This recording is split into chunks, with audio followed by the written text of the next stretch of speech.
Halo semuanya, selamat datang kembali di channel ini. Jumpa lagi dengan saya Vicky Himpong. Semoga teman-teman semua selalu dalam keadaan yang sehat. Kita akan membahas soal berita bola tentang timnas kita hari ini. Bagaimana usai kekalahan mereka menghadapi Gini 1-0 yang penuh dengan drama kontroversi. Dan kemudian kata timnas Gini easy win katanya. Tapi easy win kok kayak gitu ya. Ya, masih menjadi momok yang menakutkan bagaimana kita mengharapkan kenetralan wasit dalam memimpin pertandingan Indonesia melawan siapapun. Sampai hari ini masih menjadi mimpi buruk buat kita semua. Ya, semoga kedepannya ini bisa menjadi PR pembelajaran buat FIFA agar supaya bisa memberikan arahan yang benar-benar ketat kepada wasit yang akan memimpin pertandingan-pertandingan penting seperti ini. Ya, karena banyak sekali wasit bayaran, teman-teman. Wasit bayaran. Jengkel kita sama wasit-wasit yang memimpin Indonesia, teman-teman ya. Kita akan saksikan dulu beritanya.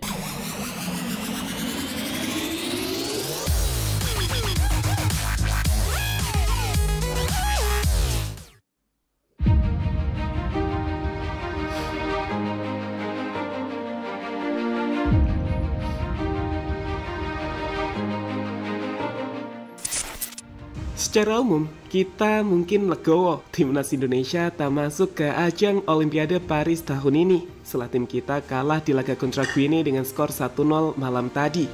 Tapi, kalau boleh jujur, keputusan-keputusan yang diambil oleh wasit di laga tadi memang memicu kontroversi. Dua penalti yang diberikan wasit kepada tim Guinea dinilai tak layak, hal yang tentu saja memicu gelombang protes dari para penggemar timnas Indonesia. Dan inilah cerita menarik di balik dampak dan reaksi yang muncul setelah laga playoff Olimpiade berakhir dengan hasil kontroversial.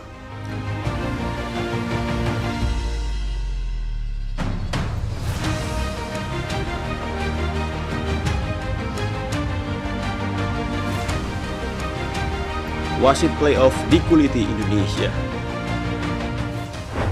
Laga playoff antara timnas Indonesia Under-23 menghadapi Guinea di laga yang menentukan tiket untuk lolos ke ajang Olimpiade pada akhirnya berakhir dengan cerita yang tak menyenangkan bagi skuad tim Garuda Indonesia. Meski begitu, ada kebanggaan yang bisa kita dapatkan di laga ini.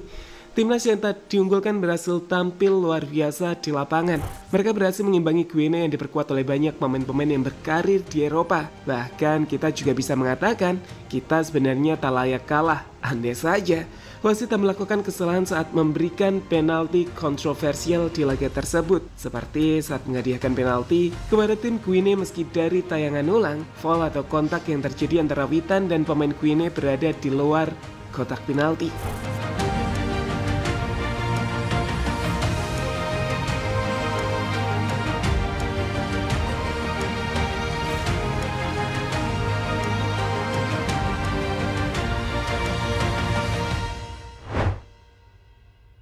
Kejanggalan.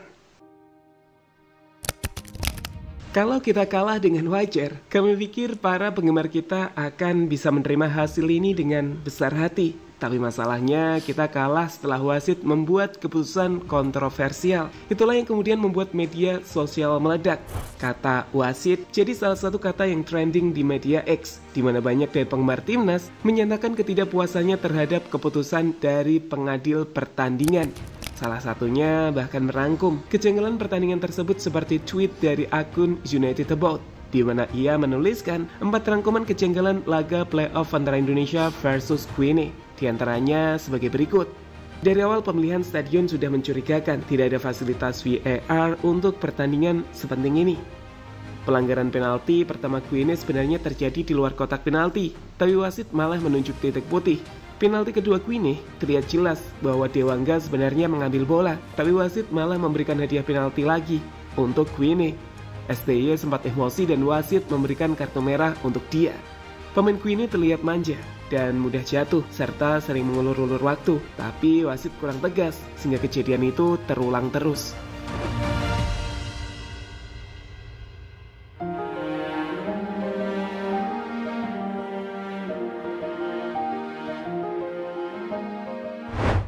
Kejanggalan ini sendiri tentu menampar wajah FIFA. Pasalnya laga playoff ini dihadiri dan disaksikan langsung oleh Presiden FIFA Gianni Infantino.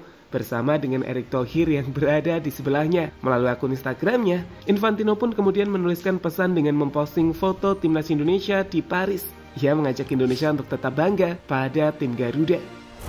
Pesan saya kepada semua orang di negara pencinta sepak bola Indonesia adalah bangga dengan tim Anda dan terus mendukung mereka dengan semangat yang sama karena mereka bergerak ke arah yang benar. Saya menyaksikan mereka bermain di Clairefontaine, Paris hari ini dan dapat dikatakan bahwa tim tersebut melewatkan kualifikasi bersejarah untuk Olimpiade dengan selisih yang sangat tipis. Terima kasih kepada semua orang. PSSI dipimpin oleh Presiden Erick Thohir atas kerja luar biasa yang telah dilakukan sejauh ini dan FIFA akan terus mendukung Anda di jalur ini. Tangisan Sintayong. Kekalahan timnas Indonesia di laga tersebut tentu menghadirkan kekecewaan yang sangat besar bagi para supporter, pemain hingga tak terkecuali sang pelatih Sintayong.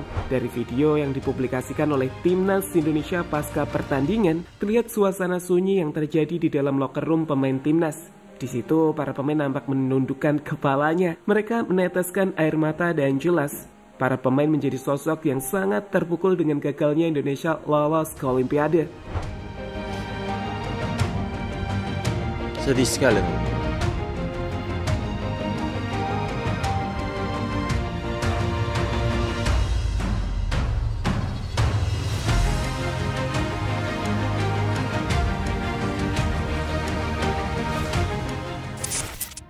Selain mereka, menurut laporan yang berkembang, Sintayong juga dikabarkan ikut menangis. Pelatih asal Korea ini tak kuasa menahan kekecewaan usai gagal membawa Indonesia lolos ke Olimpiade.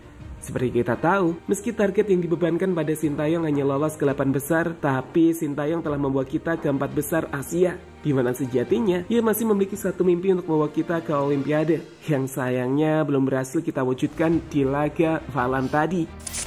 Melalui unggahan di status WA Coach Nova Haryanto, asisten pelatih dari Sintayong ini pun menuliskan pesan yang memberikan semangat pada Coach Shin untuk tidak menangis. Jangan menangis, Coach. Kita semua tahu apa yang sudah Coach perbuat untuk sepak bola Indonesia.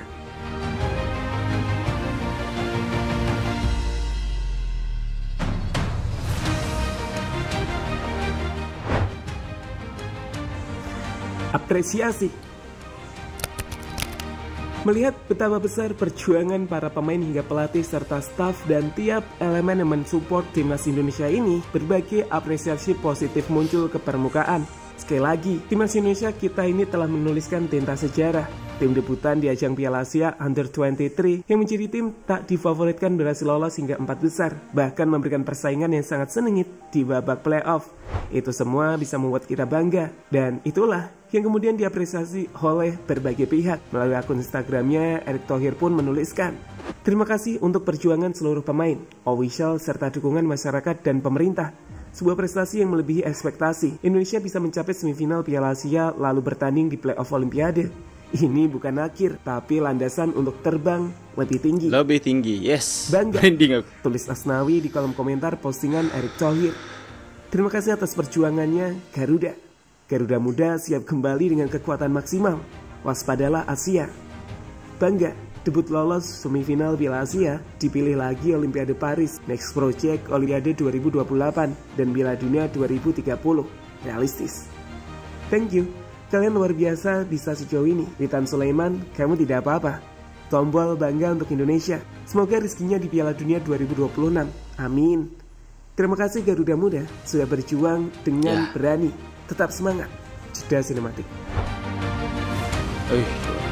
Ini baru bilang.